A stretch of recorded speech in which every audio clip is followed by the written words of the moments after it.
The kind of man I am, I never had to announce it. I built it 40 years of showing up before anyone else and leaving after everyone had gone home. That's the only resume that counts in my experience. Canadian Thanksgiving that year fell on the second Monday of October, which meant the maple out front had already gone full red, and Dorothy had the good tablecloth out, the linen one her mother left her, the one that only comes out when she's trying to signal that today matters. I noticed. I always notice. I just don't always say so. I run a mechanical contracting company out of Oakville, started it with one service van and a line of credit I stayed up nights worrying about. My son Cameron grew up in a house where the heat worked because his father made other people's heat work first. I never missed a school concert. I coached his hockey team for 4 winters even when my knees were already arguing about it. 27 years of that, and somehow the bill I got handed was a Thanksgiving dinner I will not forget for the rest of my life. Dorothy had been up since 7. Roast turkey, roasted sweet potato, cranberry she made from scratch because she read once that store-bought has too much sugar and has never let that go. I came downstairs around 8 with my coffee and she kissed my cheek and said, "Try not to bring up the apprenticeship program tonight, Fred. He came to have dinner, not a job interview." When have I ever cornered that boy at the dinner table? She gave me a look, 31 years married. That look has a vocabulary all its own. Last March, the electrical certification. That was a conversation. He left early. I promised her I'd behave. Should have known better than to make promises about Cameron before Cameron himself had weighed in. He arrived at 2:30 with Melissa on his arm, and something about the way she walked into my house. Not quite looking around, but taking inventory. Put a tension in my jaw I spent the whole afternoon trying to ignore. She'd been in the picture 8 months. Sharp in conversation, the kind of person who always says the right thing just a half second too perfectly, like she'd rehearsed the warmth before she walked in. She had never once asked me anything about myself, not about the business, not about how I'd built it, not about what it cost. She asked Dorothy about her sister's garden in Peterborough. She asked about our trip to Cape Breton last summer. Easy questions, warm questions. Every one of them pointed carefully away from me. At one point she caught me watching and smiled across the table. "You have a beautiful home, Fred. Cameron always talks about growing up here like it was something out of a movie." "It wasn't a movie," I said. "It was a lot of 5 a.m. service calls." Cameron laughed, half amused, half warning me off. "She's complimenting the house, Dad." "I know. I'm agreeing with her." We got through most of the meal fine. Dorothy's turkey was perfect. The hockey game played quietly in the den. I was almost relaxed. I should have known that's when the floor tends to drop out.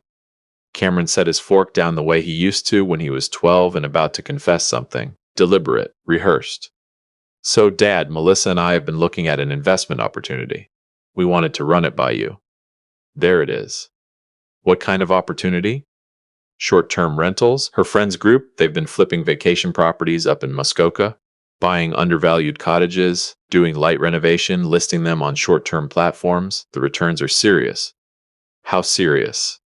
He looked at Melissa. Melissa looked at the tablecloth. 18 to 22% annually on the last 3 properties. And they're bringing you in on the next round. Yes. How much? Cameron cleared his throat. Total buy-in is $180,000. Melissa and I can cover 40% between us. We were hoping you'd come in for 60. $108,000 Canadian? I let the number sit there and breathe for a moment. What's the group called?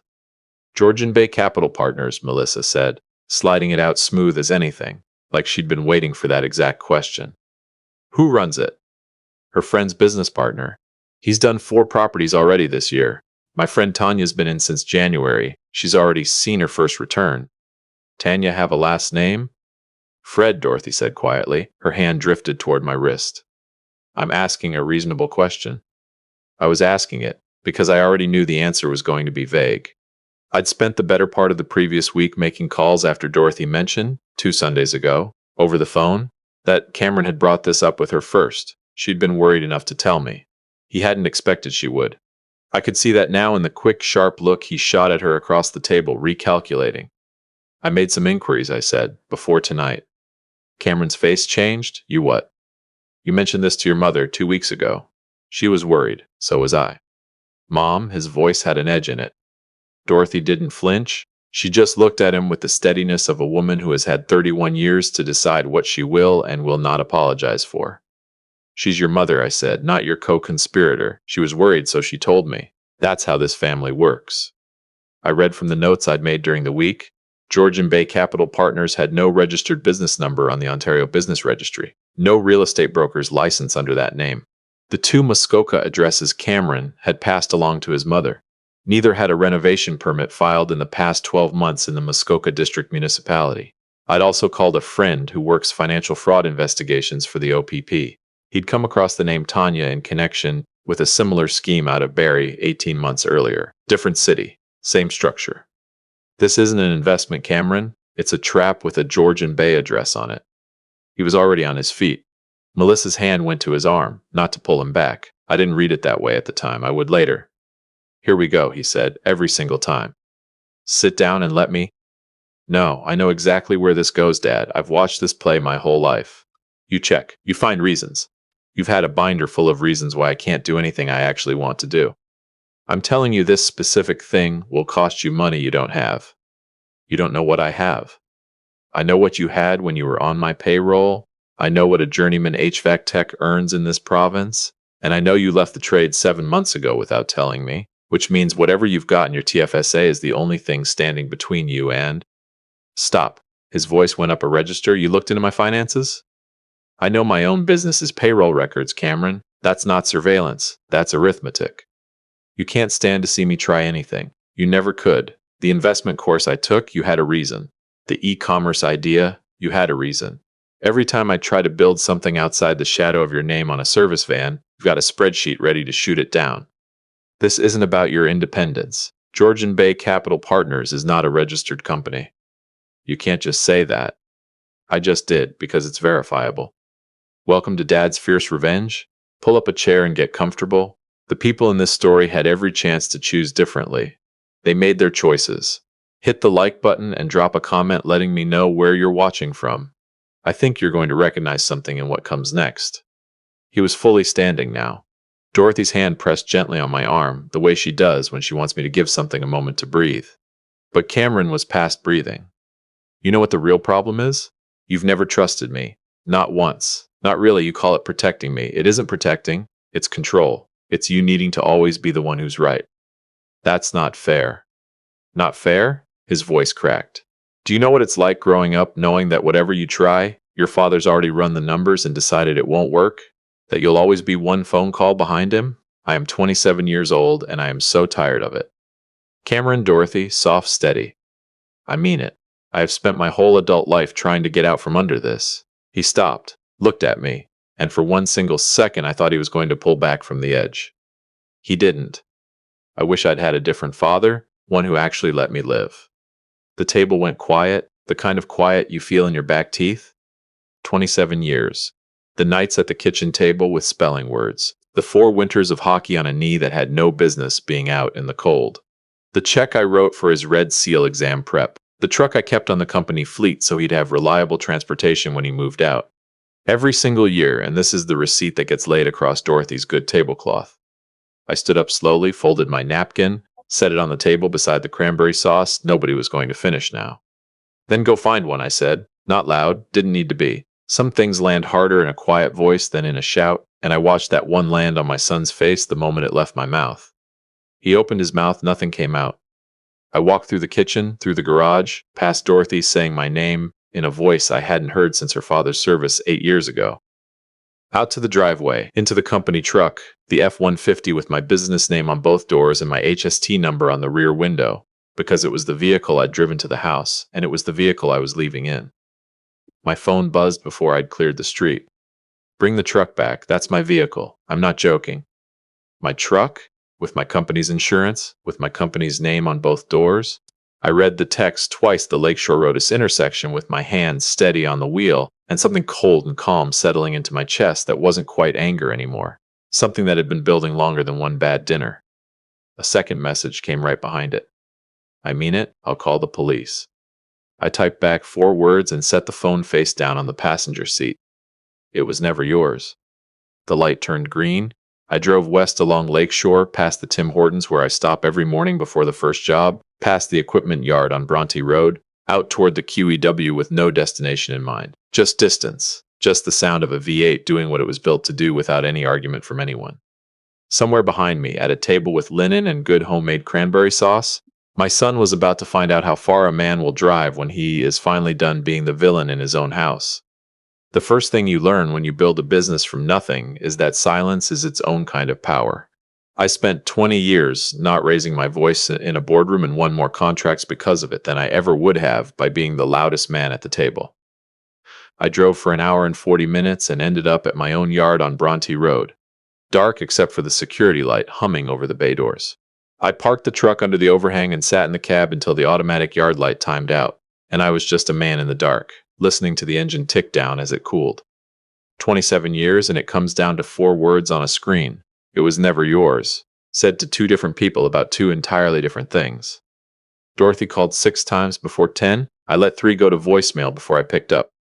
Frederick James, full name. She hasn't done that since I backed the trailer into the fence in 2019. He's sitting on the front steps. He looks like someone died. Nobody died, Somebody got told the truth. You didn't have to say it like that. I said it exactly how I meant it. Are you coming home tonight? Tomorrow, I said, and ended the call, before she could talk me out of the one night of distance I'd earned in 31 years of never taking one. I'm 63 years old. I didn't sleep in the truck. I'm not a fool. I drove to the Holiday Inn off the highway, ordered a club sandwich from room service that I ate maybe half of, and lay on top of the cover staring at a ceiling fan that wasn't running, going back over the whole dinner like game film.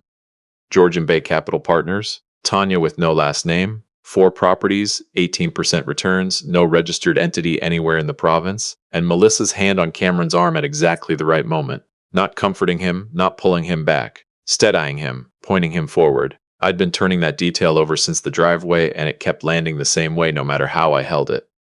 By 7 in the morning, I had 11 texts from Cameron. I read them over the hotel's coffee. Dad, you can't just take the truck. That's insane. Mom says you're at a hotel. Real mature. I called the non-emergency line. An officer is coming to the house tomorrow. Hope you're ready to explain yourself. I drove home at 9. There was a cruiser in the driveway. Lights off, thank God, but still a patrol car in my driveway on a Tuesday morning, like I was running something sketchy out of my garage instead of 3 decades of licensed mechanical work with my name above the door. Cameron was on the porch talking to a young constable, arms crossed, wearing the expression of a man who'd spent the night convincing himself he was the wrong party. Melissa was nowhere in sight. First sensible thing she'd done all weekend. That's him, Cameron said when I stepped out of the truck. That's the vehicle. The constable, Beaumont, according to the name tag, had the particular patience of someone who'd already read the room and was going through the courtesy of due process. Sir, is this vehicle registered to you? I had the ownership document in my jacket pocket. I'd pulled it from the glove box the night before, because from the moment I read Cameron's first text, I'd known exactly where this was going. Registered to Frederick James Mechanical Limited, I said. I'm Frederick James, sole proprietor. My son was driving it as a courtesy while he was employed with the company. He left in March. I didn't formally resign, Cameron said. You stopped coming in my trade, that's a resignation. Constable Beaumont looked over the ownership document, looked at Cameron, looked at me, and I watched the whole situation deflate on his face in real time. Sir, he said to Cameron, gently but clearly, if the vehicle is registered to the business and your father owns the business, there's no offense here. This is a civil matter, a family matter. There's nothing I can do with this. He just drove off with it, in the middle of a fight. From his own property in a vehicle registered to his company. Beaumont handed me back the document with a small nod, the professional, slightly apologetic look of a man who is sorry you had to see your kid do this, and walked back to his cruiser. Neither of us said anything until the patrol car turned out of the cul-de-sac. Then Cameron looked at me with an expression I hadn't seen since he was 16, and I'd caught him lying about where he'd taken his first car. You humiliated me, he said. You called the police on your own father over a company vehicle, Cameron. I didn't do that. You did that. I drove my own truck away from a table where my own son told me he wished he'd had a different father. Forgive me for not stopping to hand over the keys on my way out. He didn't have an answer, just stood there on the porch with his hands opening and closing at his sides, working off energy with nowhere to put it. Then his phone buzzed. He looked down. Whatever color was left in his face drained straight out. He turned the screen toward me, on instinct, I think, the way you show someone a bad thing before you've fully processed that you're bleeding. A text from Melissa, call me. Tanya says there's a problem with the escrow account. Something's off. There it is, the second shoe hitting the floor right on schedule. I'd been waiting for that particular sound since I made calls the week before. I kept my voice level. What is it? It's probably just a paperwork delay. Cameron, I already sent the money, okay? It came out of him like something that had been under pressure for days. Before Thanksgiving, my part. 45,000 for my TFSA and the rest on my visa. How much on the card? He said it so quietly I almost missed it. 12,000. $57,000. His savings and a max credit card wired to an account for a company that didn't exist. I didn't say anything for a moment. A man has to let the floor finish falling before he asks what's underneath it. And Melissa is telling you the escrow account has a problem. It's probably just Cameron. I stepped closer and lowered my voice to the one I use when a job has gone badly wrong and I need my crew to actually hear me. Georgian Bay Capital Partners has no registration on the Ontario Business Registry. I checked. The 2 Muskoka addresses your mother mentioned. No renovation permits filed in that district on either one in the past year. I called a friend who works financial fraud for the OPP before Thanksgiving dinner. He recognized the name Tanya in connection with a near-identical situation out of Barrie in 2022. Different city, same structure, same play. The color that had left his face on the porch had nowhere left to go. It just stopped there, froze. You knew before dinner, he said. Yes. And you didn't just tell me. You sat there and let me make a fool of myself at your table instead of. I tried to tell you at that table, Cameron. That's the whole reason we're standing in this driveway. Because I tried. And you told me you wished you'd had a different father for the trouble of trying. The morning went quiet, real quiet, the kind with actual weight. His phone buzzed again. He didn't look at it. Where's Melissa? I asked. She stopped answering an hour ago. Of course she did. I didn't say it out loud. I didn't need to. I watched my son do the arithmetic himself, standing in his own driveway in yesterday's clothes, and I want to be honest with you, it did not feel like a victory. It felt like watching someone I loved walk into a door I'd been trying to hold open for 3 days, because they had to feel the impact themselves before they'd believe the door was real. I'm going inside, I said. Your mother didn't sleep. The calls started that afternoon. I let them ring. 4 the first day, 8 the second. By the third day, it had shifted to texts. Long ones, the kind a man writes at 2 in the morning when his pride has finally run out of fuel. Dad, the account is empty. Melissa's gone. I went to her apartment. Landlord said she moved out 2 weeks ago. Please call me back, please. I didn't. Dorothy thought I was being cruel. Maybe I was. But I'd spent 27 years being the soft landing for this boy, and some part of me, the cold, practical part that had built a company out of one van and a prayer, had decided he needed to feel the ground once before I let him back up. He came to the shop on the 5th day, not the office, the yard, standing at the gate in a jacket that hadn't been washed in several days, looking the way people look when they've run out of the energy it takes to keep performing fine. My foreman knocked on the office door. Your son's outside, Fred, been standing there about 15 minutes. Said he didn't want to just walk in. First time in his life he's ever waited to be invited. I made him stand there another 10 minutes. Not proud of it, but I'd earned a little petty that weekend. When I walked out, he looked at me the way people look when they've rehearsed what they were going to say, and none of it held up once the actual moment arrived. I need to talk to you? You're talking. Can we go somewhere private? This is where I work, Cameron. Same as anybody else who shows up here with a problem. Say what you came to say. He flinched, but he stayed. The money's gone? All of it, $57,000. There's no property, no group, no Tanya. Her number's disconnected, her social media's wiped. Melissa's gone, her phone's off. He stopped. Dad, I can't make rent this month. I'm maxed on the card. I'm asking you to help me. I'm asking. You told me you wished you'd had a different father. I know. You called the OPP to my driveway over a company truck with my business name on the door. I know, I was wrong. I was completely wrong. But I'm asking. No. He stared at me like I'd answered in a language he didn't know. No, I'm not bailing you out. You wanted to build something independent?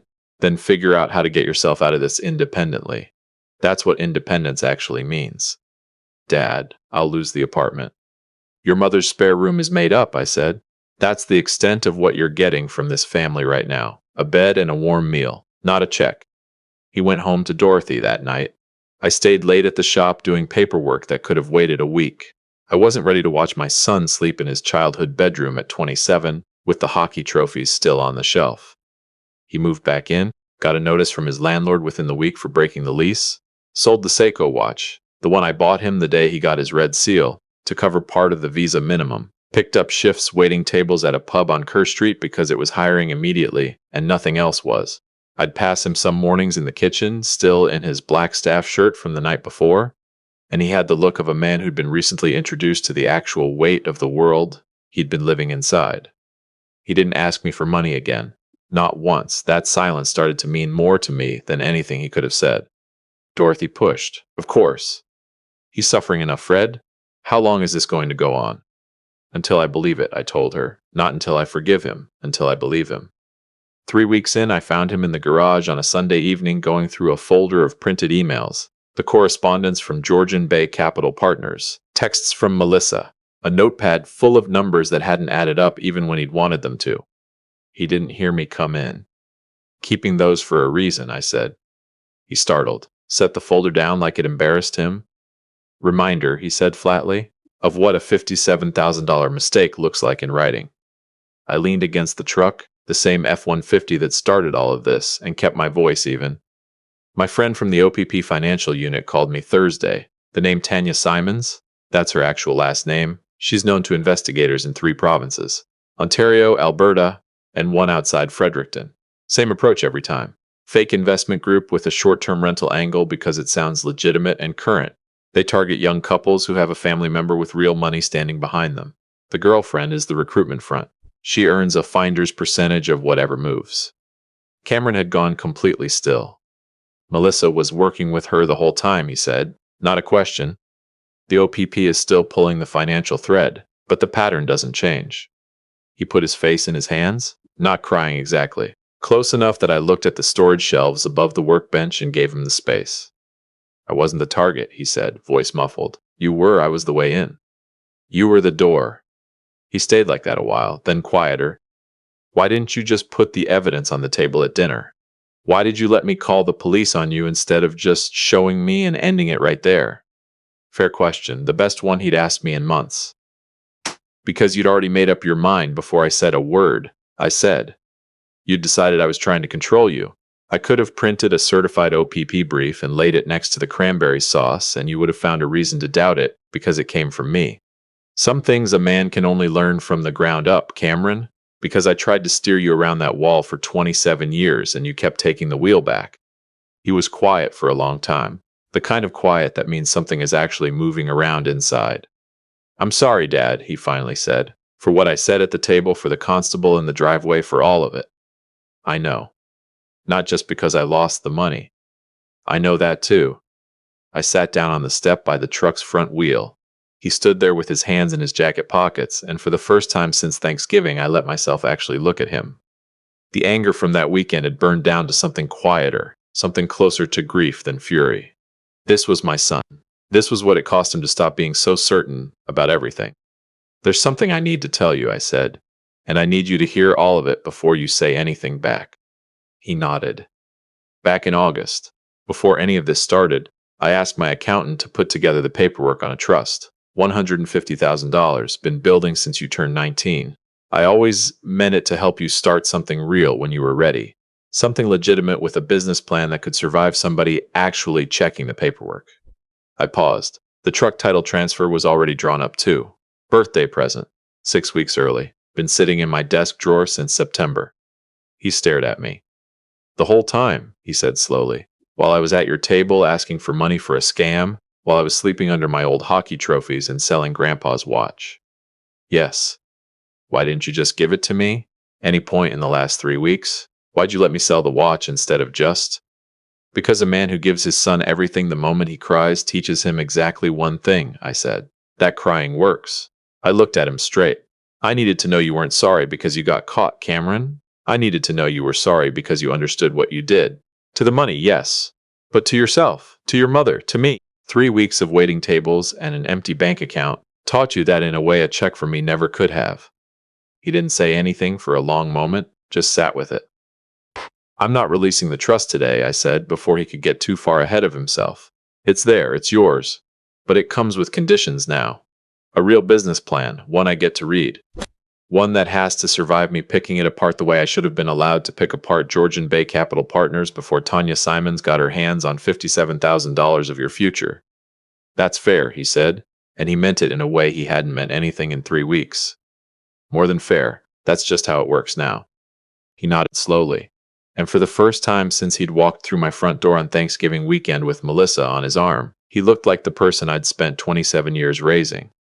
Not the entitled version, the real one, the one I'd been waiting to see again. Some men find satisfaction in making people pay. I found at 63 years old that there's a sharper kind of satisfaction in giving a man exactly enough room to fall, and then watching him figure out entirely on his own how to stand back up. The truck is still in the driveway. His name goes in the title when the business plan is ready and the conditions are met. He brings me sections of it now, page by page, the way he used to bring me his homework when he was 9. I read every word. I asked the hard questions. He doesn't walk out. That's not nothing. That is, in fact, everything. If you've been with me through this one, drop your thoughts in the comments. Hit the like button and make sure you're subscribed. Revenge doesn't always look like fury. Sometimes it looks like a man doing absolutely nothing while the truth does the work for him. And I'll tell you this, watching it finish the job was the most satisfying thing I've sat through in 63 years. And the most expensive thing, in every way that actually matters.